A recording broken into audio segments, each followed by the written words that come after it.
Você já ouviu falar de gama expandida ou gama estendida? Vamos falar sobre isso hoje.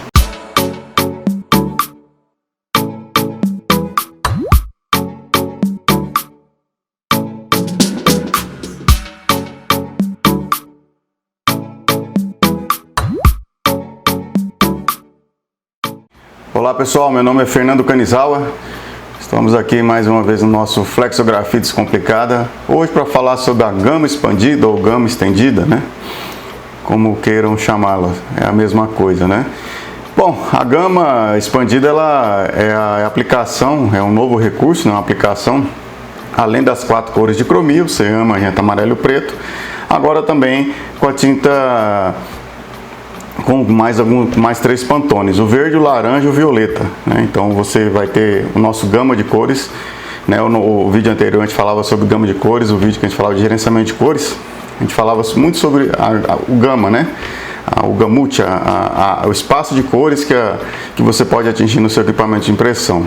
Então estou colocando na tela agora a diferença do gama de cores CMYK e o gama de cores da gama expandida, né? Você pode ver aí que as opções de tinta são muito maiores, né? Você tem uma grande vantagem em trabalhar com a gama.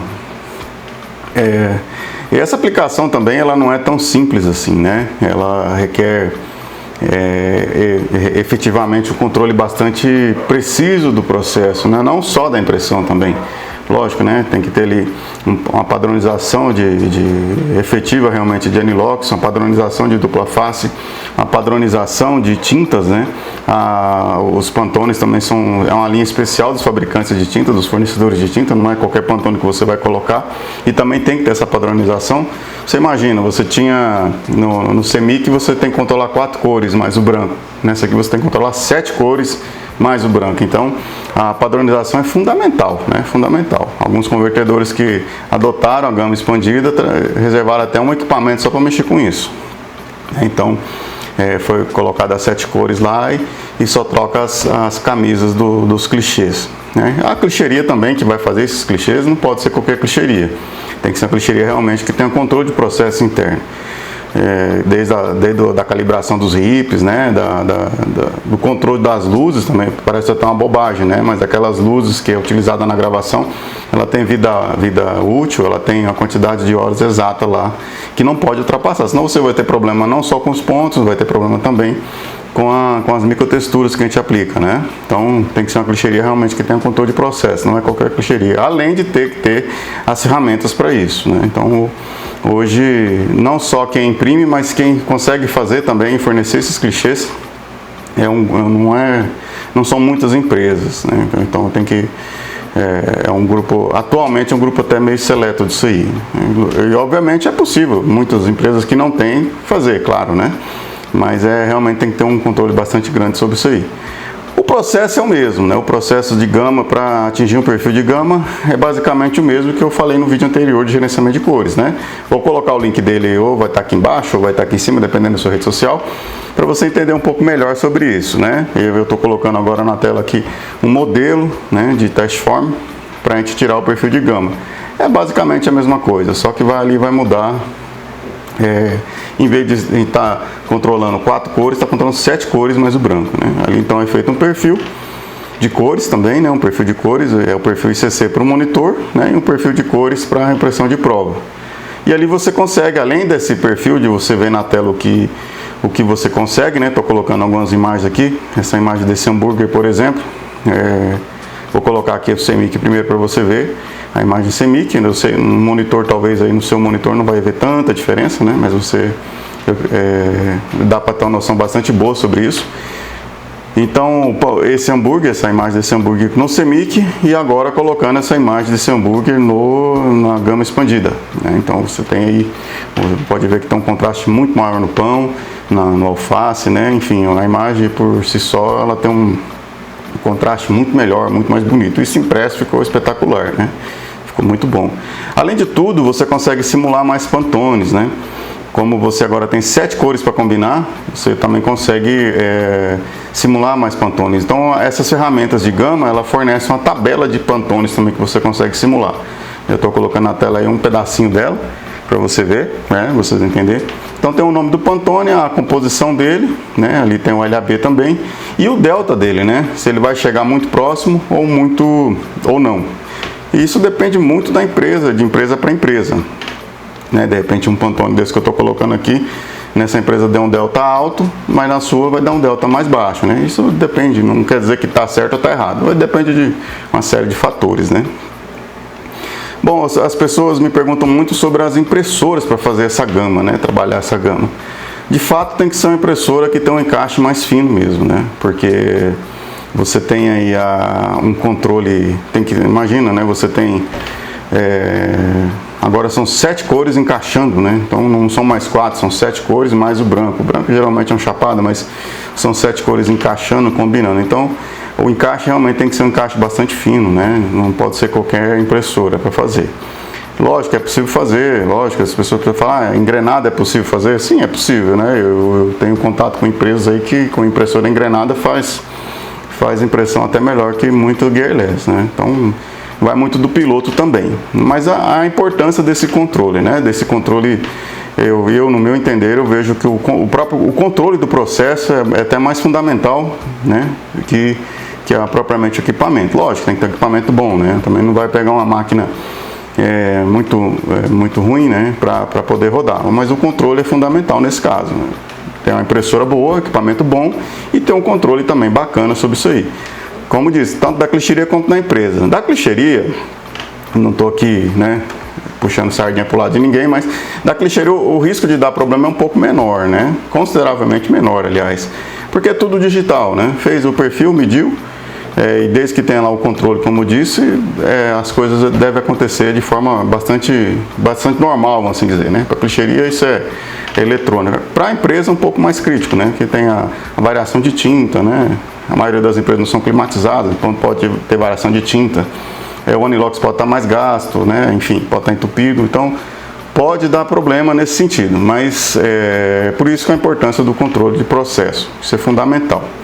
E eu vejo várias vantagens da gama expandida, eu até não vejo tanto ônus, né? O ônus seria mais o trabalho mesmo de implantar isso tudo. Por quê? Porque é a mudança de cultura, geralmente, né? A mudança de cultura é a parte mais difícil de uma empresa, né? Mudança de mentalidade. Então, quando você consegue romper essa barreira, é mais fácil fazer qualquer coisa, né? Então, tem que ter um controle muito maior de processo, né? E isso não se faz da noite para o dia, né? Não basta só equipamentos, tem que ter realmente, como disse, mudança de cultura. E eu vejo algumas vantagens, principalmente para os convertedores e também para os compradores de embalagem.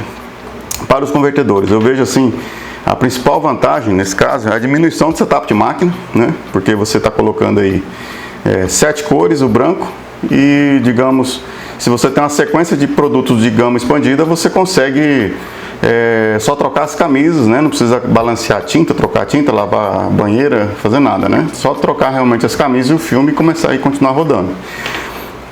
Você tem uma vantagem comercial em relação aos concorrentes, como são poucas empresas que fazem gama, né? Se você pegar uma linha de produtos aí de um cliente muito bom, você faz em gama, o seu concorrente para tomar de você vai ter uma certa dificuldade, né? Não vai conseguir da noite para o dia. E também não vai conseguir fazer em CEMIC, em muitos dos casos, o mesmo recurso, a mesma qualidade. Então, uma vantagem comercial bastante grande, né? Além da conjugação de pedidos, né? Você pode pegar, fica um pouco mais fácil, né? Você combinar, rodar 2 pedidos juntos, né? 2 tipos de produtos juntos, às vezes até do mesmo cliente, né? Não tem mais aquele negócio de as cromias, mas tantos pantones, né? Para um e tantos pantones para outro. Você consegue rodar, são as mesmas tintas, independente se a cor é diferente ou não, né? Se o tom de cor, se o produto, né? De repente um tem um fundo mais laranja, o outro tem um fundo mais vermelho, que seria um pantone separado, nesse caso você vai rodar tudo junto. A melhoria, de uma forma geral, no controle de processo, né? No processo de produção. Porque quando você vai implantar um planejamento desse, um projeto desse de gama numa empresa, tem que fazer muitas mudanças, né? E acaba levando um nível de qualidade, não só da gama, mas de tudo, né? De tudo, tenho toda a impressão. Trabalhos que você já rodava, vai rodar muito melhor, porque você vai ter um controle melhor, vai imprimir mais bonito, né? Às vezes até com o mesmo clichê, com o mesmo recurso, vai ter um resultado melhor, vai rodar melhor, mais rápido, mais bonito, enfim. Então, são muitas as vantagens nesse caso. Para o comprador de embalagem também eu vejo bastantes vantagens nisso aí, né? Você que compra embalagem, daí está pensando, esse pessoal vem aqui me oferecer isso, eu não sei nem o que é isso direito. Então, qual que é a vantagem de eu comprar isso ou não? Bom, a primeira vantagem que eu vejo é que você vai ter aí uma embalagem muito mais chamativa, né, na gôndola. Você vai ter uma ligeira vantagem frente ao seu concorrente, né? O shelf life da sua embalagem, né, vai ser muito melhor colocando um do lado do outro, porque as cromias realmente ficam mais vivas, né? Tende a ficar mais vivas. Não são todos os casos, alguns casos você não vê muita diferença, mas assim, de uma forma geral, a maioria fica melhor com a gama expandida, né? Sem dúvida nenhuma. A maior facilidade de conjugação de pedidos, falei há pouco, né? Então você de repente, eu tenho um produto que eu compro muito e tenho mais 3, 4 produtos que eu compro pouco. Então você, como fornecedor, de repente você consegue encaixar melhor esses pedidos, né? Como o fornecedor não vai ter que trocar pantones, vamos assim dizer, tudo a mesma conjugação de tinta, de repente é só colar e descolar um clichê na camisa, você consegue conjugar melhor esses pedidos, os pedidos menores, né, rodando com pista separada. Então é uma vantagem comercial que você vai ter para comprar. Às vezes é um pouco mais elevado o custo, mas o custo-benefício fica melhor, sem dúvida. E como eu disse, né, um diferencial frente aos concorrentes, que eu falei no primeiro tópico ali de vantagem, você vai ter um diferencial também, porque a sua empresa está saindo na frente, trabalhando com gama expandida, né? Algo realmente diferente, até no mercado, né? A questão mercadológica da coisa, você tem uma vantagem, um passo à frente de todo mundo, né? Tá certo? E eu espero poder ter ajudado vocês dessa vez, mais um pouco, falando da gama expandida, né? Não entrei muito em detalhe aqui sobre gerenciamento de cores, porque a gente fez um vídeo só sobre isso. Até eu quis fazer 2 vídeos para não ficar muito longo, né? Eu estou tentando fazer os vídeos mais curtos, mas está um pouco difícil. Estou fazendo menos de 10 minutos. Está ficando um pouquinho longo, né? Estou tentando diminuir, estou tentando melhorar, mas por isso que eu separei por 2, até para não ficar muito confuso, tá bom? Qualquer dúvida, qualquer sugestão, aceito sugestão de tema também, né? Qualquer feedback também, tem que melhorar isso, tem que melhorar aquilo. Estou aberto a sugestão, tá bom? Estou colocando meu WhatsApp no monitor, pode mandar um WhatsApp direto para mim. Tá joia? Até mais, muito obrigado.